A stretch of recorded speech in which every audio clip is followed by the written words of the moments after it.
पश्चिम बंगाल में 2021 में होने वाले विधानसभा चुनाव के लिए बीजेपी ने मिशन 200 प्लस का टारगेट रखा है। 2019 के लोकसभा चुनाव में पार्टी ने यहां 18 सीटें जीतकर राजनीतिक पंडितों को हैरान कर दिया था और तभी से पार्टी आलाकमान यहां सरकार बनाने की मजबूत संभावनाएं देख रहा है।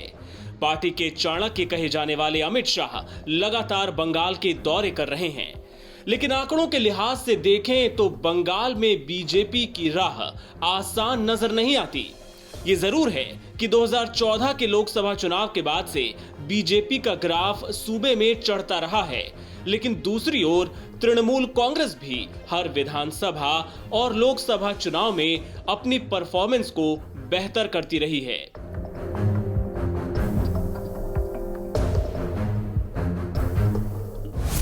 आंकड़ों में तृणमूल बीजेपी पर भारी।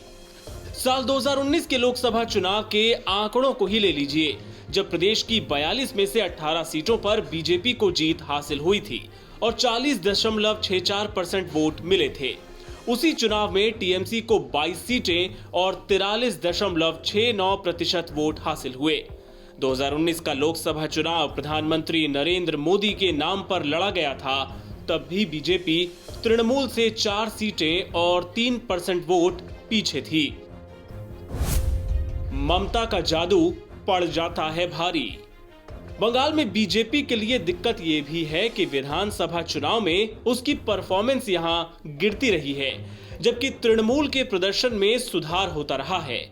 ऐसा इसलिए कि विधानसभा चुनाव में ममता बनर्जी का व्यक्तिगत करिश्मा उसी तरह हावी रहता है जैसे लोकसभा चुनाव में नरेंद्र मोदी का। वैसे भी पश्चिम बंगाल में बीजेपी के पास ममता के कद का कोई नेता नहीं है। 2021 के चुनाव में होगा ध्रुवीकरण। इसके अलावा 2021 के चुनावों में जबरदस्त ध्रुवीकरण भी देखने को मिलेगा।